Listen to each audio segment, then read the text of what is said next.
Greetings, Internet. My name is Vince Nicholas. I'm the Lazy Healthy Dude.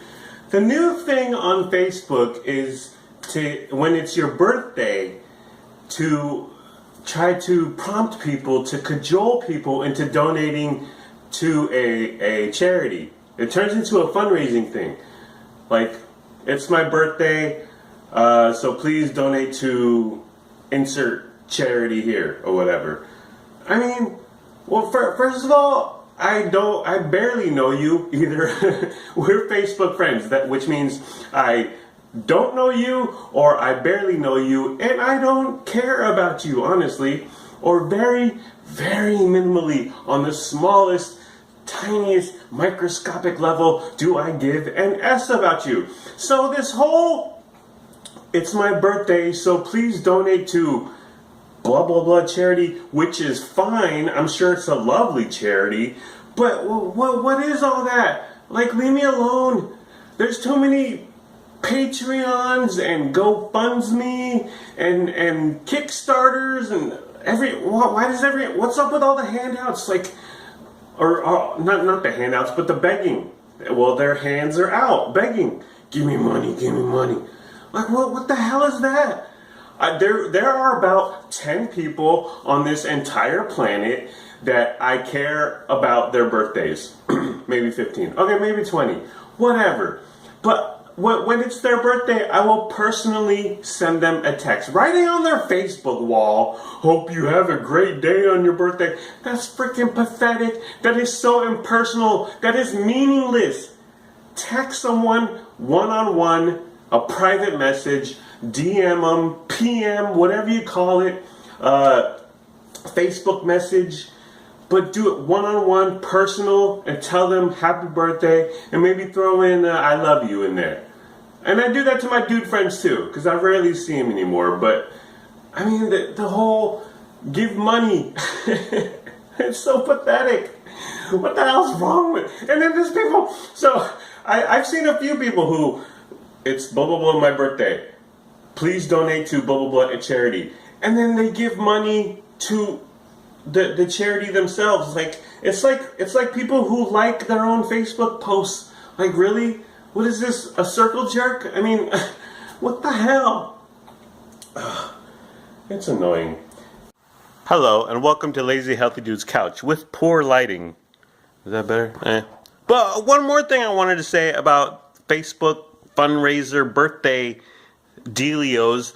I was going to ignore your birthday. I wasn't going to do anything to celebrate your birthday at all. So what makes you think that I'm going to donate to a charity, which is, again, probably a fabulous charity, but I wasn't going to do anything for your birthday. So what makes you think that I'm going to give money to a charity for your birthday? Well, why would you assume that? Why would you even consider that? If one of my good friends, like say my boy Chuck Johnson, if he was like, hey man, it's my birthday and donate to Fisher House, which is a charity for veterans and their families, fabulous charity. So could you make a donation to Fisher House? Well, first of all, I'm a dude. Okay, I don't buy my friends' birthday presents. I mean, like, if we celebrate, we go out and we drink, or we get a meal, or we party, or we do something.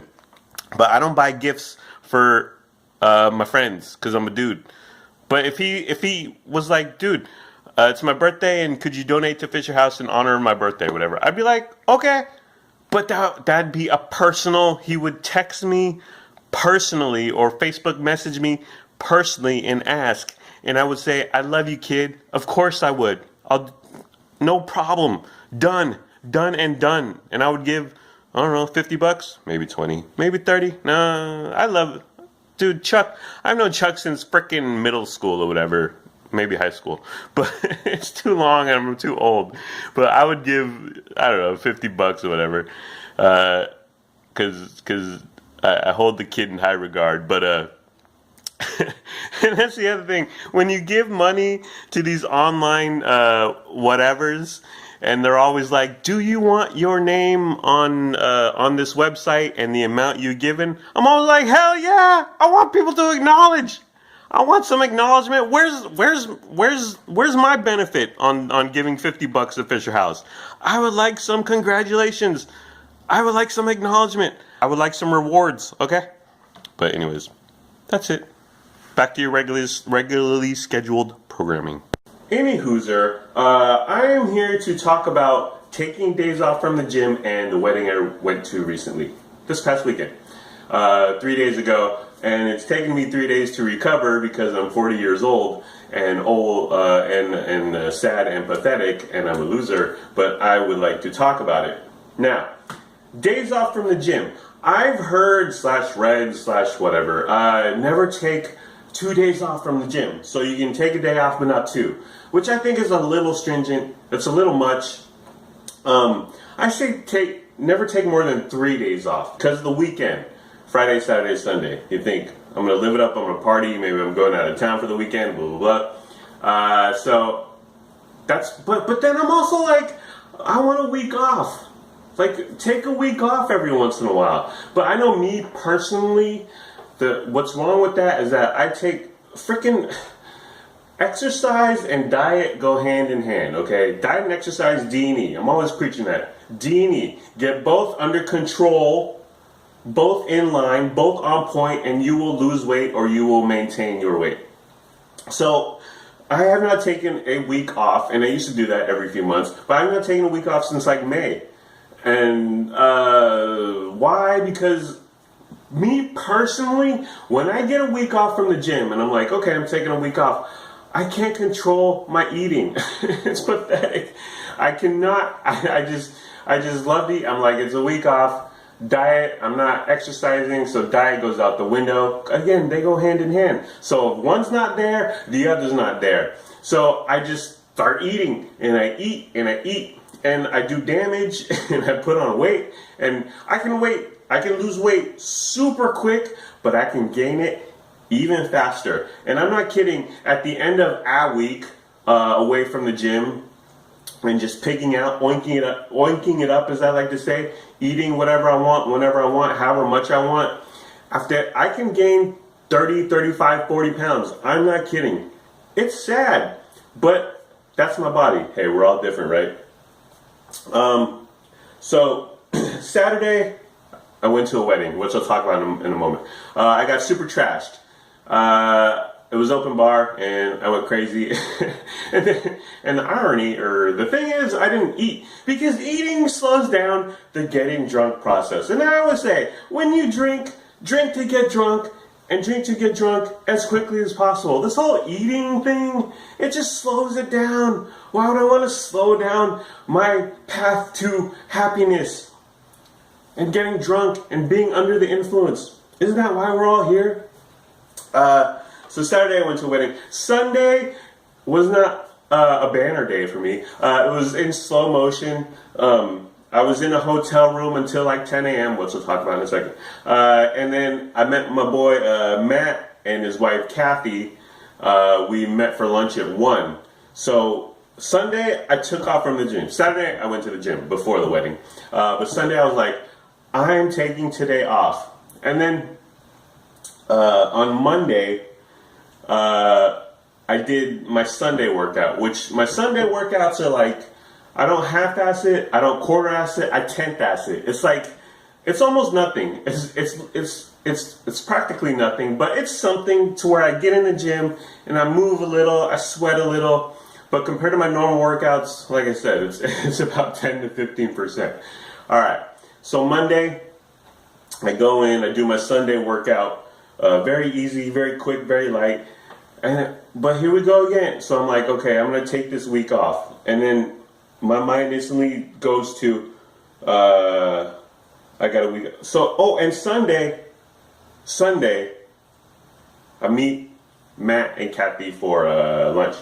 And then we do lunch. We went to Oak Park Brewery. There's a brewing company. I don't know. It was really nice stuff. Cool spot. And then I came home Sunday, and Excuse me. Ooh. I'm sorry. I'm sorry. I should have better manners. Like the proper Southern gal I am. So Sunday I come home from lunch with Matt and Kathy, and I order pizza by myself. Well, I'm by myself and I order pizza because I'm like, okay, it's my time to snack and live it up and sort of pig out, because I give myself the weekend that. So I order a pizza from Ciro's, which is just down the street here. CIRO''S, fabulous pizza joint. And I snack too, and because I don't have a lot of food here in the house, but I have. This is so pathetic. When I start snacking, well, I had some groceries from the previous week, and then I basically just eat like protein bars and Atkins bars and popcorn and nuts, lots of almonds, lots of peanuts, stuff like that. And that's what I snack on.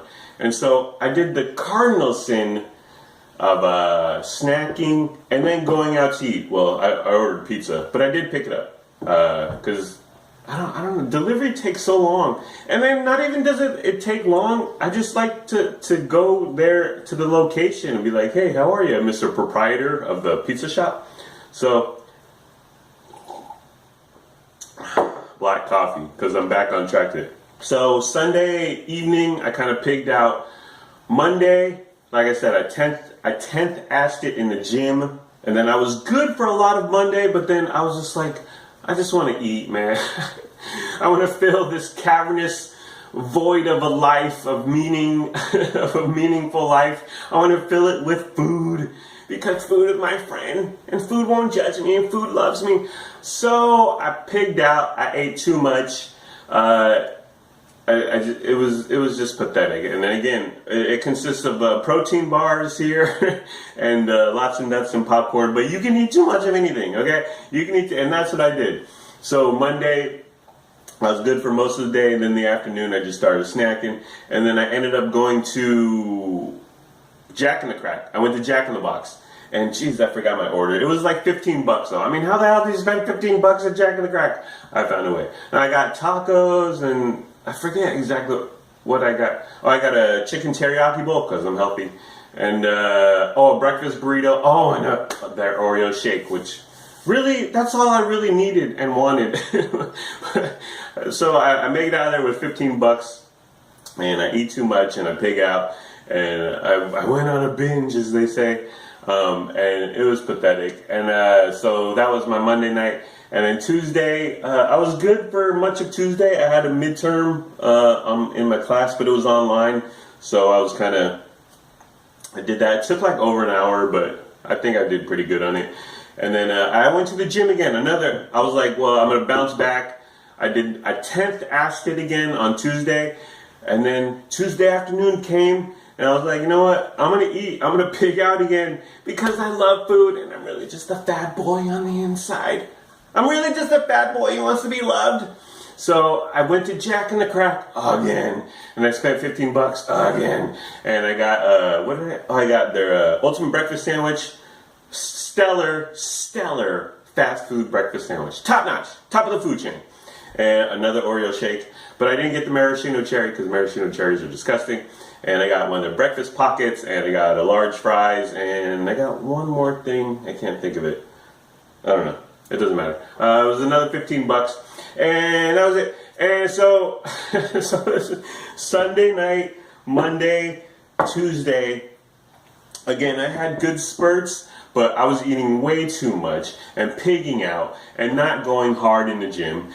And so I was like, well, I'm just going to cut my break off here. My break from the gym, my one-day break, I was like, that's enough because I can't control my eating.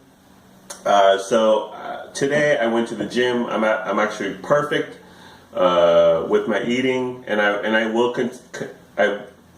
continue to be because I did actually decent effort on the gym. I ran 3 miles in 29 minutes and 41 seconds. Although last Friday, the day before the gym, I ran 3 miles in 25 minutes and 50 something seconds, 40 something seconds. It was It was 51 seconds, 25, and I was so proud of myself because I wanted to do under 27, and so when I saw that 25 minutes was possible, I was like, yes, I can do it, I can do it.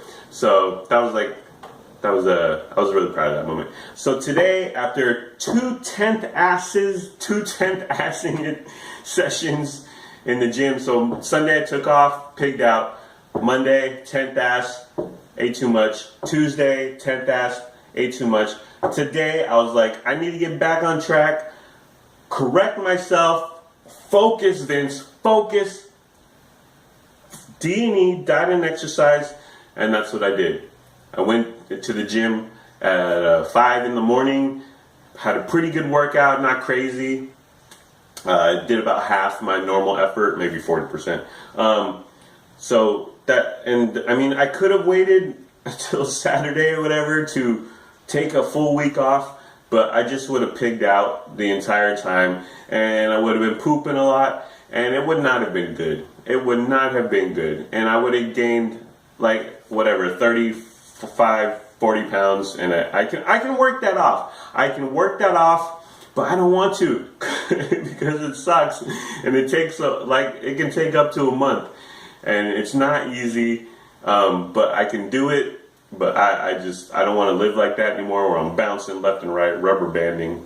And one more thing is that next Wednesday I'm flying down to San Diego to my parents for Thanksgiving, to celebrate Thanksgiving with them. So I wanted to look okay and not like a bloated freaking mess, which is what I was looking like yesterday and sort of today. I'm wearing all black though. Black covers everything. Am I right, ladies?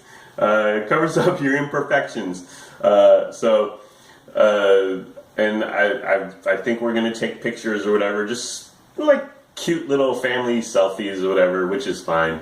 But I didn't want to be like fat for that, or appear overweight, or just not as trim as I can be. So I got a week, and I can lose 15, 20 pounds in a week because I'm an Adonis like that. I'm pretty much the perfect specimen right here, ladies.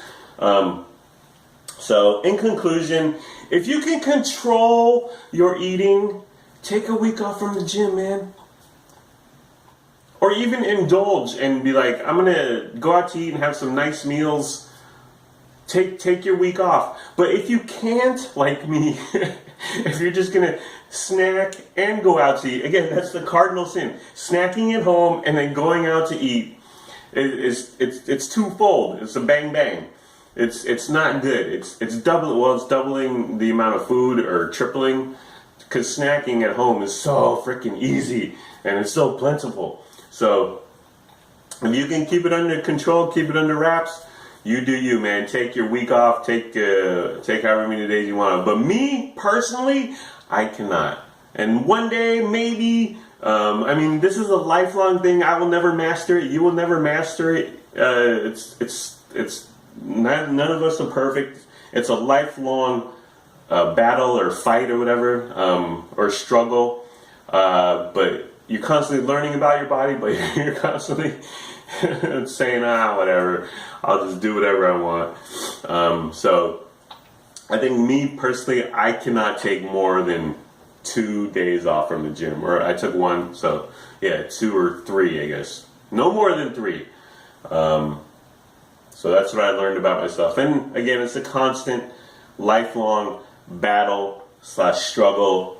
But you have to keep fighting, man. I always say it's like basketball. When you're playing defense on basketball, you're not going to stop every score, every basket by the opposing team. Like, they're going to score, they're going to make some 3-pointers and all that jazz.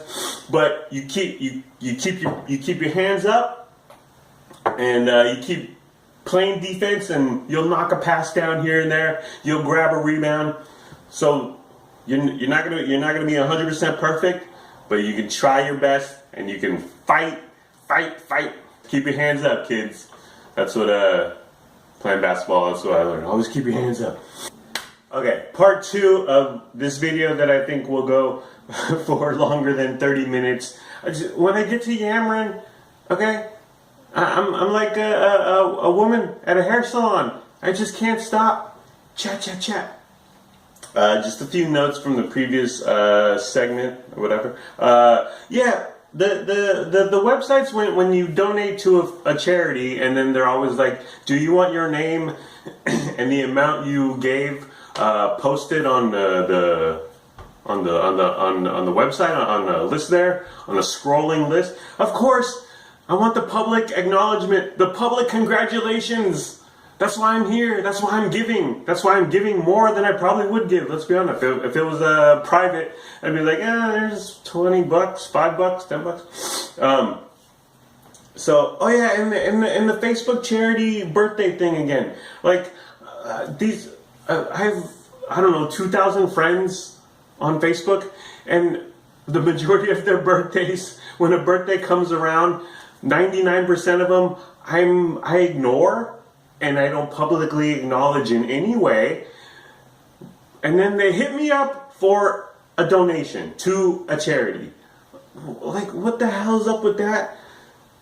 I think it's the whole mass dissemination, the mass distribution. It's just, I have all your friends on Facebook. It's like an email list. It's an email list, and you send out one email. You know what it's like? It's like when you're at work and your boss or CEO sends out one email to 30,000 employees of like, yay, we hit our quarterly targets, or yay, we're doing a really good job, or yay, we're launching this, whatever. And it's so impersonal. It's just so... It's just so nothing. It's meaningless. It's void of any actual human thoughts or emotion or feeling. It's just, you're just checking a box, man. And as opposed to one-on-one saying, hey, like my previous example, Vince, can you donate to Fisher House if my boy Chuck Johnson, or you know what, Todd Kimmel, my dude from high school, who I don't even talk to anymore. I see him on Facebook, I see his cute kids, I see his beautiful wife. But like a year ago, he was doing a charity ride. He's a bicycle, a bicicleta, as they say in Spanish. And he hit me up on whatever, Facebook or text, I forget. And he was like, it was bicycling for, I forget the charity.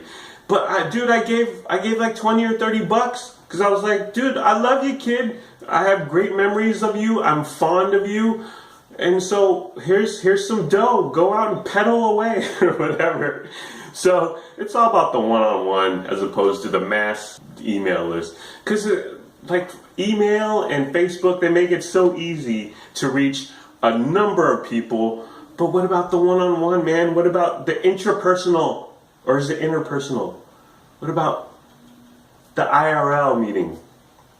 Oh, and I wanted to mention on Sunday, I ate, in addition to the pizza, I ate Beto's. I had a big chorizo breakfast burrito at Beto's, which is a Mexican joint just around the corner here.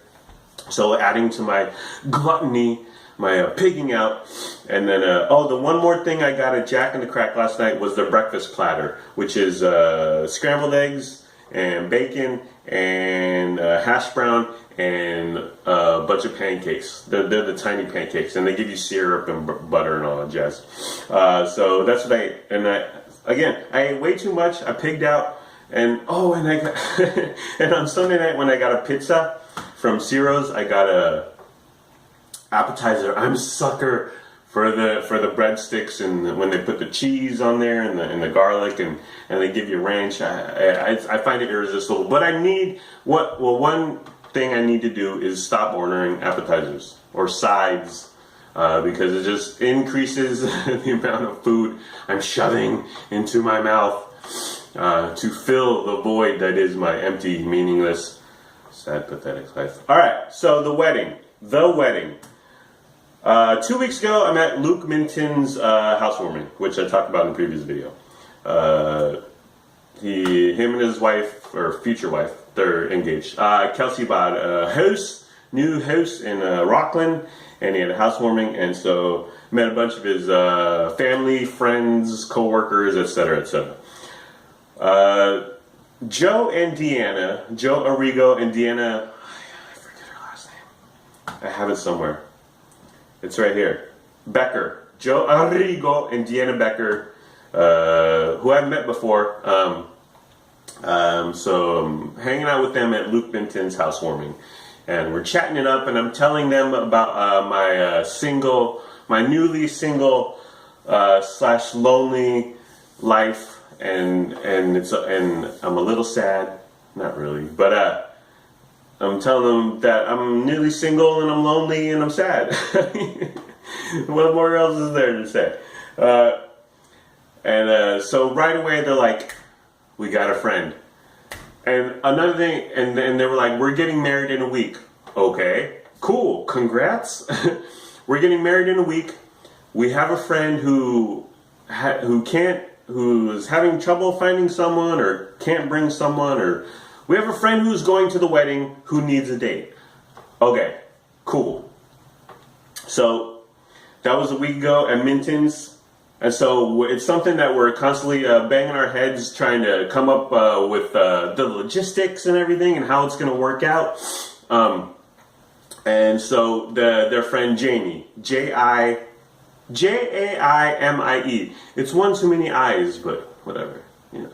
When you're 40 and you're looking for love, your deal breakers, they go away. They go out the door. Suddenly your standards are a lot lower. Am I right?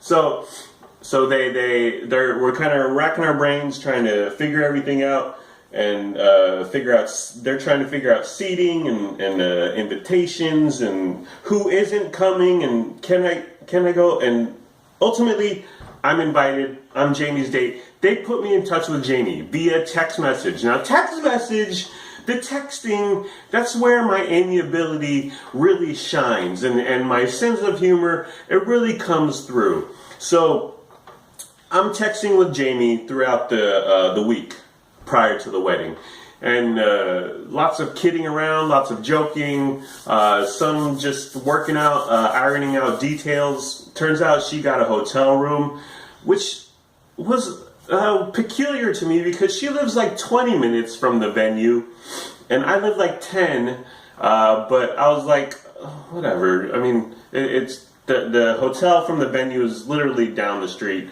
so it'll just make things easier. So we were staying in a hotel room together on our first date, okay? And I'm not that kind of gal. I don't give it up on the first date. The second date is like some 50 types of grade type crap, okay?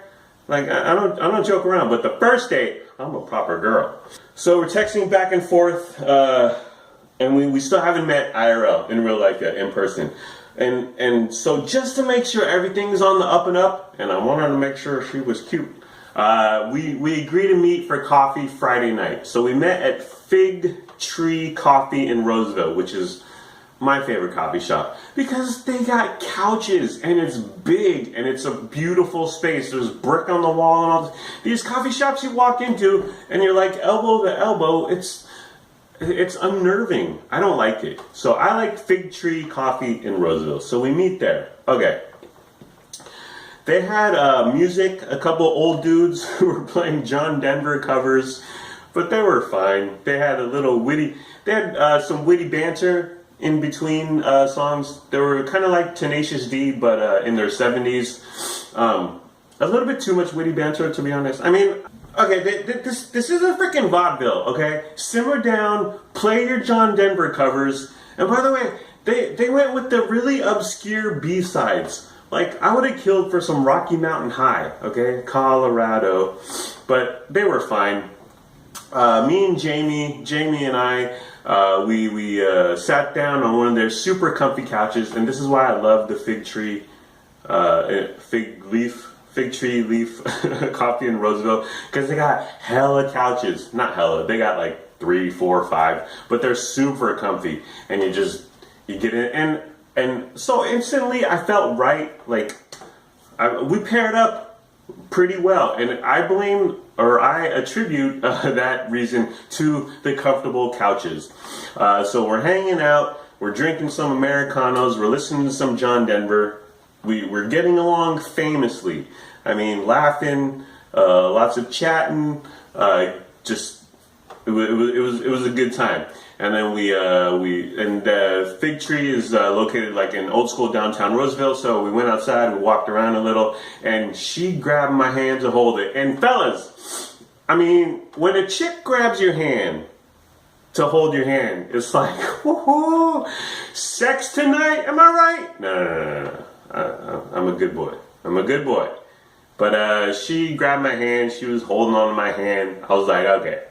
I was like, I see where this is going. You know what I'm saying? No, but it was perfect, and we went back into the Fig Tree Coffee, and we might have smooched a little. Shh, a gentleman never tells. So Friday was perfect. And then it was, so we were like, okay, we're going to meet at the hotel tomorrow. We met tonight, and we're meeting at a hotel tomorrow, and then we're going to go to the wedding. So that was that.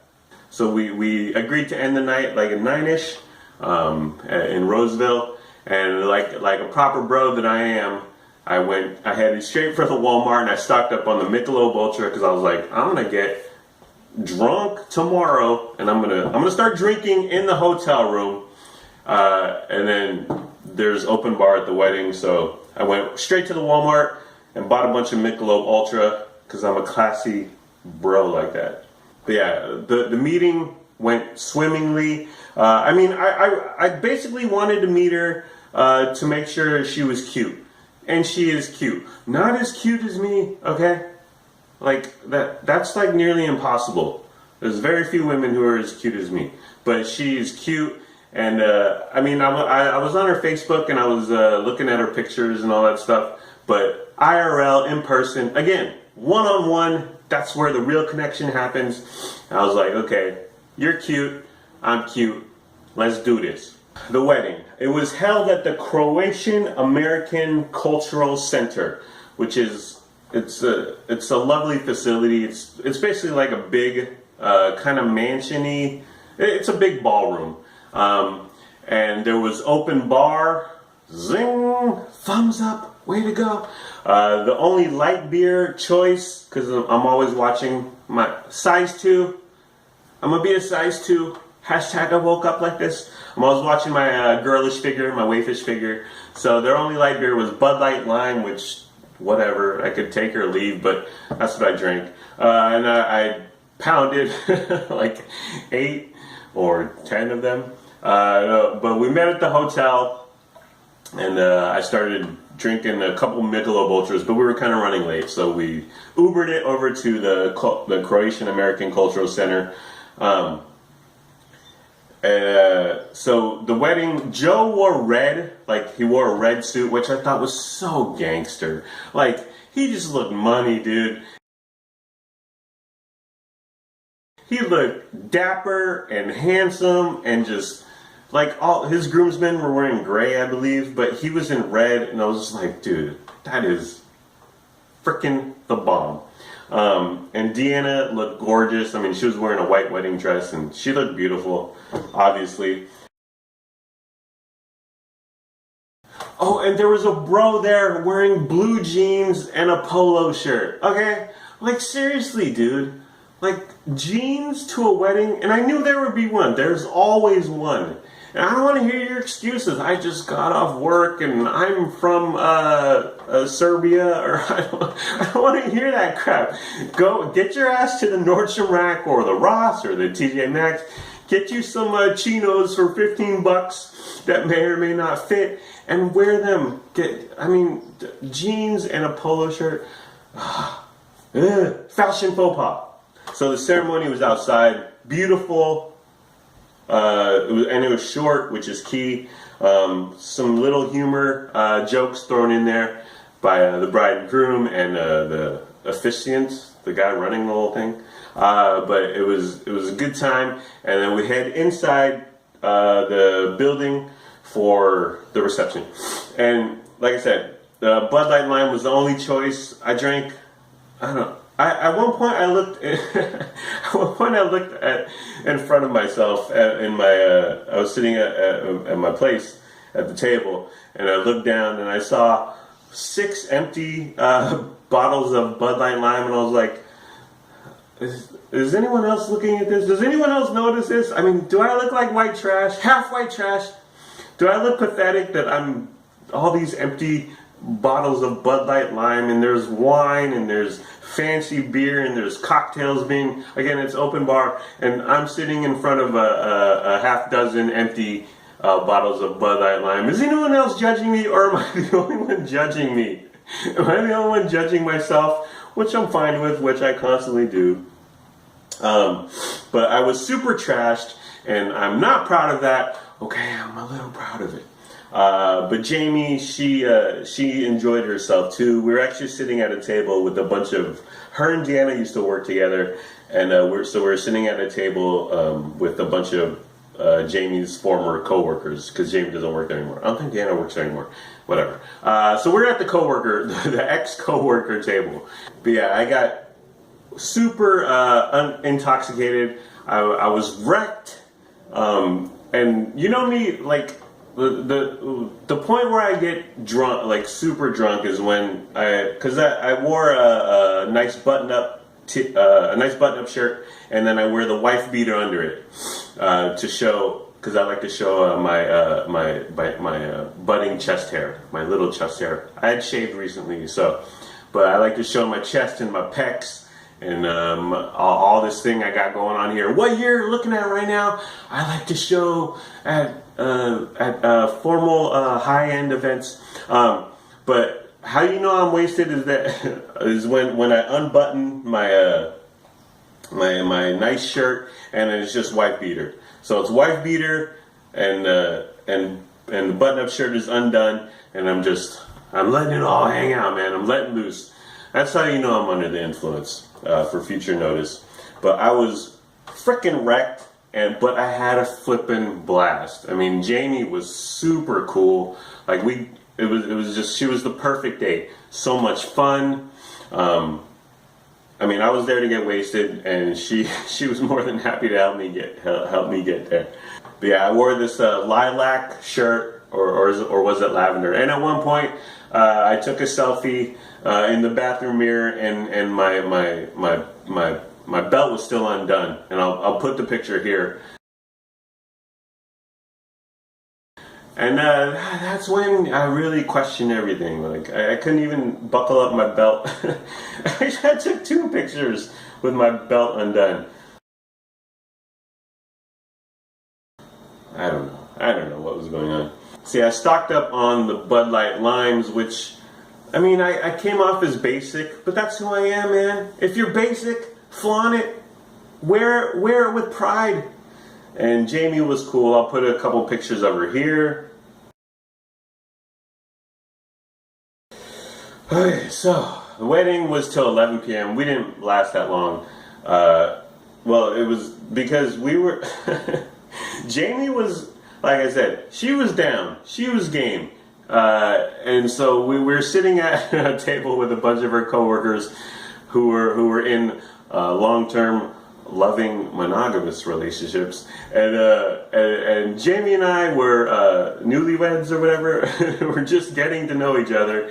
Like I said, we just met the previous night, so we were into each other, and we were up to hijinks and shenanigans, and it was quite the contrast between 3 or 4 couples who are very well behaved, and Jamie and I was practically molesting her the entire night. But it's okay, because it was consensual, I think. I hope. No, it was consensual, and we're both of age, okay? I'm not Kevin Spacey over here, okay? It was perfectly fine. And so we Uber it back to the hotel at 9-ish, I want to say, and I'm trashed out of my mind, which is fine, whatever. Rarely happens now, although it's been happening more and more lately. So what happens? What happened with Jamie and I? Like I said, a gentleman never kisses and tells. Okay, no, we did not have sex. Okay, I'm a classy dude. Like, well, yeah, but we did not have sex. Because I was too wasted to have it. If you know what I'm saying, fellas, when you drink too much, things don't work properly sometimes, okay? But I think it was a positive in the end, honestly, that was not able to occur. because that would have meant, sex complicates everything. Am I right? Okay? Like, then emotions follow and feelings, and who cares about all that crap? So I passed out. Okay, I passed out like that candle just went out. So the morning after was filled with regret and shame, and but Jamie and I did a thorough vetting of our behavior the night before, and I just wanted to make sure we didn't do anything embarrassing to Joe and Deanna on their special day. Like, I didn't pass out. I didn't make a fool of myself. I didn't shout out the N-word, which would have been a little odd at the Croatian American Cultural Center. But we just, like I said, we were into each other, and we were touchy-feely, snuggly, huggy. But that's as far as it went. And that was my biggest thing. I just didn't want to make an ass out of myself. So we said our goodbyes, and I was still wearing my wife beater from the night before because, well, I work really hard in the gym, okay? And I looked pretty decent. I thought I looked somewhat skinny, so I wasn't gonna let this look go to waste. So I'll put a picture up right here. And I basically traipsed around town in a wife beater that morning. I went to breakfast by myself. Jamie and I said our goodbyes. And I went to breakfast by myself, and I watched some football, because that's what us heterosexual American men like to do with our Sundays. I watched it at the place I had breakfast with, Sammy's over here. That's a casino. So I did the drive of shame home by myself, and then pretty quickly I had to meet my dude Matt Barber and his wife Kathy at Oak Park Brewery, or Oak Park Brewing Company, I forget, at 1 o'clock. So in the hotel room till 10. Didn't have a lot of time, and and I was kind of out of it. I felt like crap from the night before, from the previous night's hijinks and shenanigans. So I met them at Oak Park Brewing Company, or brewery or whatever, and I had a grilled pear salad, which was fan-flippin-tastic. So good. Yeah, on the drive of shame home, I had a case of mini Michelob Ultras, because I didn't have much time to drink them the previous to the wedding, and then when we got home from the wedding, I was done drinking. So I had like a big box full of several full Michelob Ultras, and I just thought, this is not the Sunday morning of a winner in life. Carrying around a bunch of full cans of Michelob Ultra in a hotel parking lot, this is not good. Time to re-examine the life of Rooney here.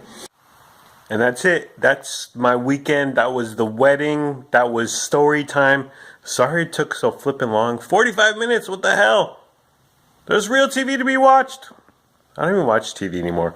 I watch people talking to their cameras on the YouTube. I watch what I'm doing right now. That's my life. Anyways, thanks for tuning in. Peace.